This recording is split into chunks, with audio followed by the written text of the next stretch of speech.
Hello students, आप सभी का हमारे YouTube चैनल में स्वागत है। मैं आप सभी का हार्दिक अभिनंदन करता हूं। मैं आशा करता हूं कि आप सभी ठीक होंगे।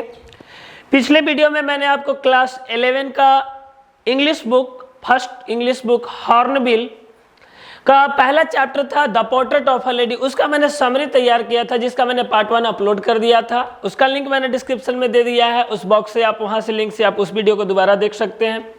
मैंने आपके लिए एकदम आसान, सरल और सहज तरीके से एक समरी तैयार किया है, जिसको आप पढ़ करके ऑब्जेक्टिव और सब्जेक्टिव दोनों क्वेश्चन को इजीली तरीके से आप सॉल्व कर सकते हैं। तो आइए, the portrait of a lady, जिसके ऑथर का नाम है मिस्टर खुशवंत सिंह, उन्होंने अपने एक जीवन का एक बीता हुआ भाग वहां पर लिखा है। अपने दादी माँ के साथ किस तरह से उनका बॉन्डिंग था, अपने जीवन, अपने बचपन से लेकर के यूनिवर्सिटी तक का, यहाँ तक कि विदेश तक का सफर कैसे तय किया, उसके बारे में मैंने बताया था।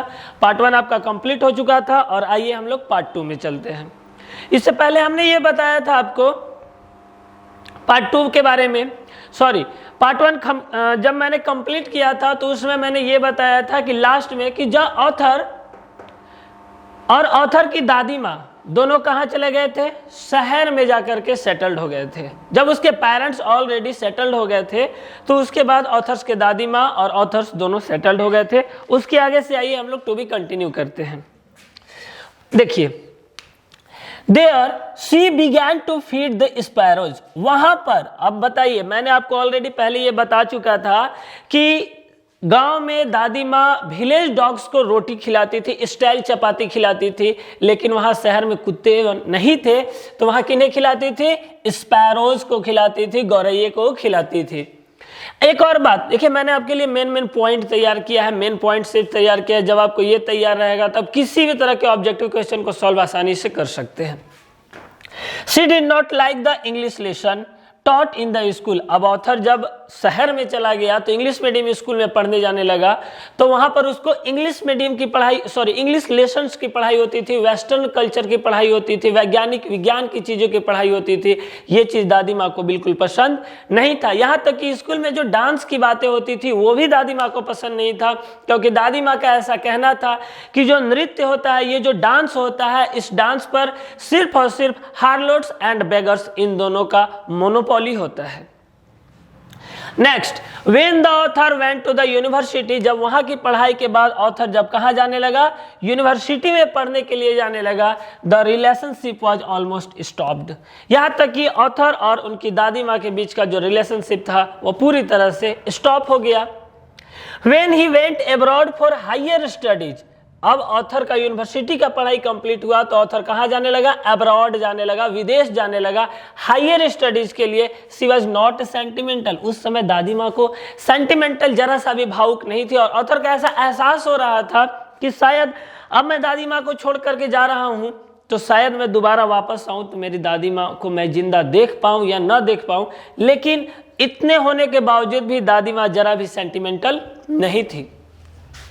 ऑथर कितने सालों के लिए अब्रॉड गया था, 5 ईयर के लिए। देखिए, after 5 year when the author come back home, 5 सालों के बाद जब ऑथर अब्रॉड से पढ़ाई कंप्लीट करके वापस आता है, and was met by her, और जब आकर के अपनी दादी माँ से मिलता है, कहां पर मिलता है, at the station. She did not look older, दादी माँ को 5 साल पहले जैसा देख करके गया था, जस्ट एज इट इज, दादी माँ वैसे ही दिखाई दे रही थी।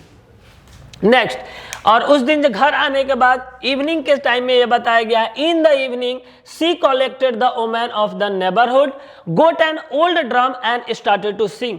जिस दादी माँ को सिंगिंग से, डांसिंग से पूरी तरह से नफरत था, वही दादी माँ क्या करते हैं कि जब ऑथर घर आता है तो पड़ोस की औरतों को बुलाते हैं और एक ओल्ड ड्रम लाते हैं और गाना बजाना शुरू कर देते हैं।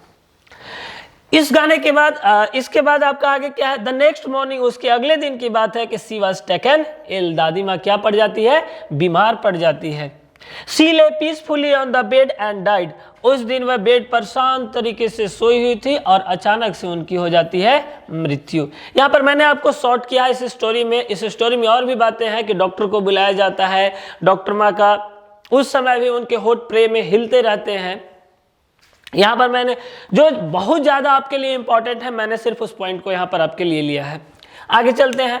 थाउजेंड्स ऑफ स्पैरोज, आपको मालूम होगा, मैंने ऑलरेडी बता चुका था कि स्पैरोज को वो खाना खिलाती थी शहर में, स्पैरोज को, जैसे गांव में विलेज डॉग्स को वैसे शहर में स्पैरोज को।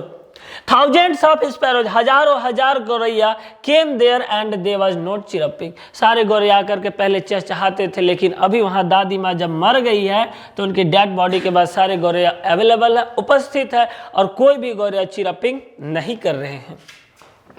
The author's mother faced some bread for them, जब ऑथर की माँ देखती है कि गौरैया हैं, क्योंकि उन्हें मालूम था कि दादी माँ इन्हें खाना खिलाती है, तो कुछ ब्रेड का जो क्रम्स होता है, खंडित भाग, जो तोड़ तोड़ करके उन लोगों को देती है खाने के लिए।